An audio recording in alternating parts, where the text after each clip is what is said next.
This is Captain Rich. We'll be getting away in just a few minutes, going out to watch the tall ships as they sail into the bay.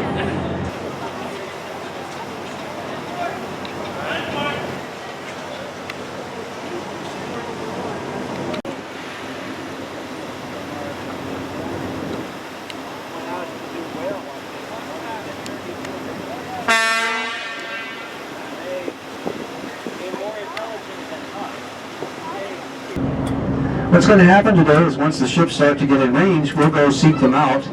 And I know we have people all over the boat, so what I tend to do is maneuver around so that we can try and get views off all sides of the vessel.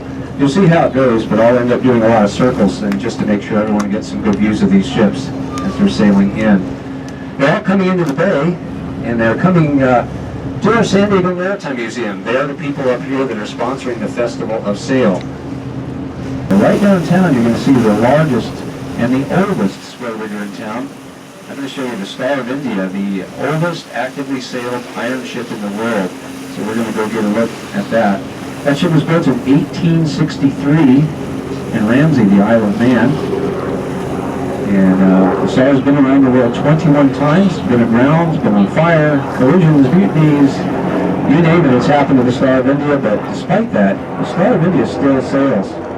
But the other reason I wanted to show you that is because when that ship sails, we sail with a volunteer crew of 60 persons, 20 sails, and no engines. And all of us that run vessels out here are licensed by the U.S. Coast Guard. We are considered merchant marine. And it takes a very special license called a Master of Sail license to sail that ship. And they're very hard to find. In fact, I only know of one in town, and that's me. I'm Captain Rich. I get to sail the Star of India. So now you know why I'm here and why I'm going to tell you about these ships. That's my ship right there. I also sail the HMS Surprise, the one right next to it. That was a training ship built in 1970 in Nova Scotia.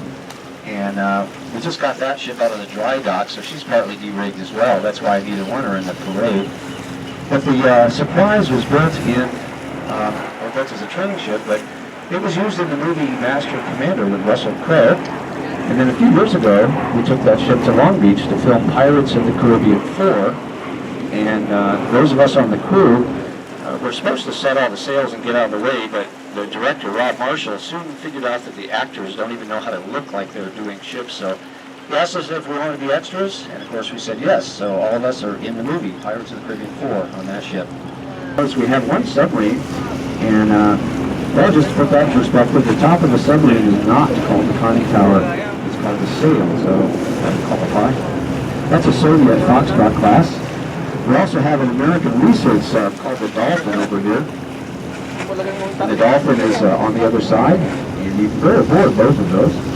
But I also want to show you a beautiful Victorian era 1904 steam yacht called the Medea, the one facing away with us with the flags there.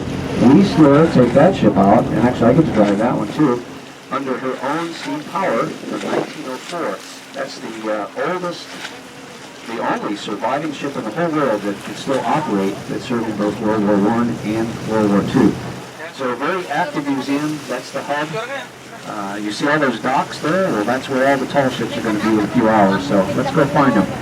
Schooner, California. Now this vessel was built as a replica, but it's very active. We sailed the ship a lot.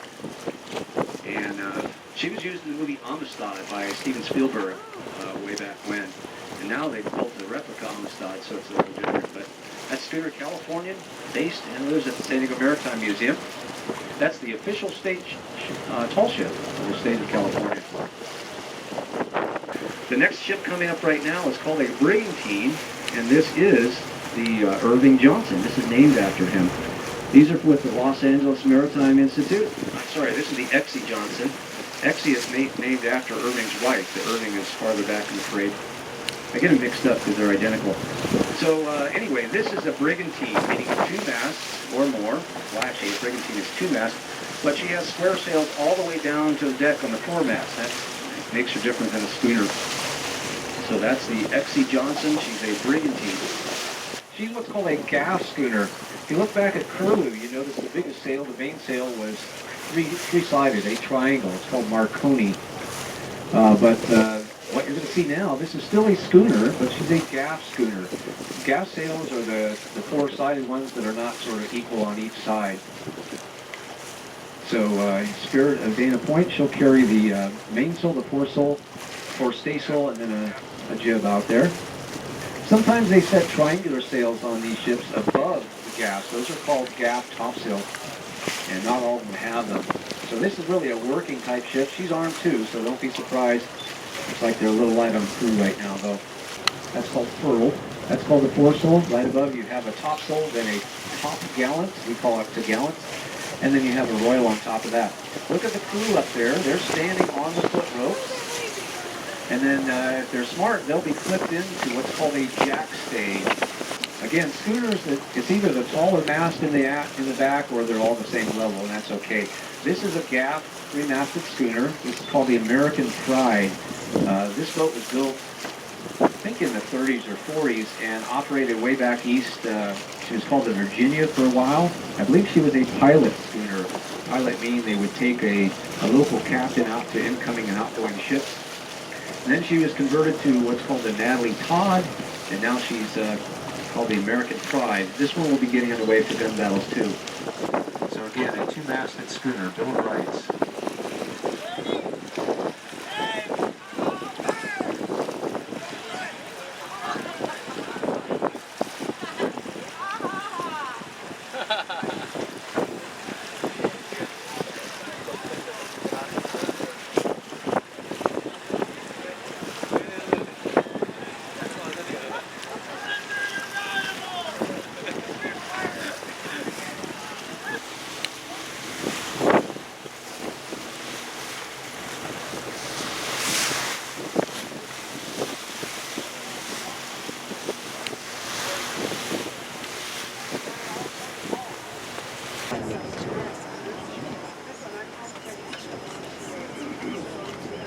If you come to the festival and you go aboard the Star of India, and I hope you do, but go down to the lowest deck. There's a display down there where they have a part of a mast and a part of a yard, and it's rigged as if it's real. It's got a sail on it and everything, and they invite you to step on, and it's not high above the deck. It's like 2 feet above, so you're not going to fall.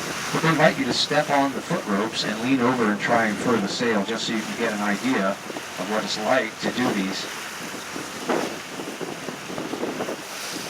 So they should be wearing harnesses. When I took over the Star, the first thing I did was insist that they hook in, and it hadn't been done in the past, but safety is first. So you climb up, but one thing you have to do is follow the procedure. When you step on that line, see that wire they're on?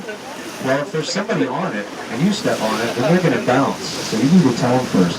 So it's proper when you step on to say to them, stepping on, and they have to acknowledge by saying, stepping on, and that way when they bounce, at least they know about it in advance. And then same thing when you step off, you say stepping off, and then they have to acknowledge stepping off. So that's pretty good there. On the Star of India, if you're up there doing that, you're 141 feet above the water. My wife runs the store on the Berkeley, and they have a lot of cool stuff there, so if you go over there and say Captain Rich sent you, I'll get some points. Hope to see some of you down at the festival. I'll be hanging out there too.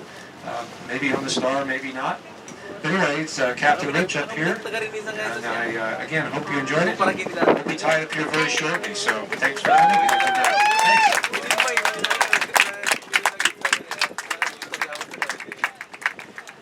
And now the national anthem.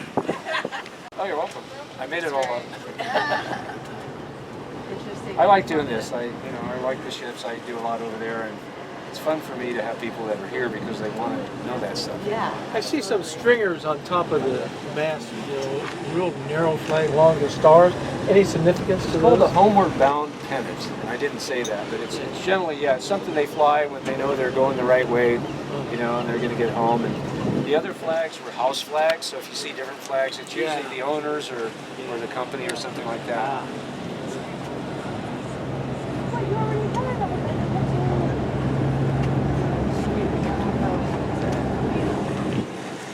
I'll buy you a snack if you're still hungry after that. We actually operate in the bay. commercial here. I I didn't didn't want buy you to think tickets I to was go out. doing something inappropriate here. Thank you. You're our narrator today. I was, yes. You're terrific. Well, thanks. You really are great. Thanks very much.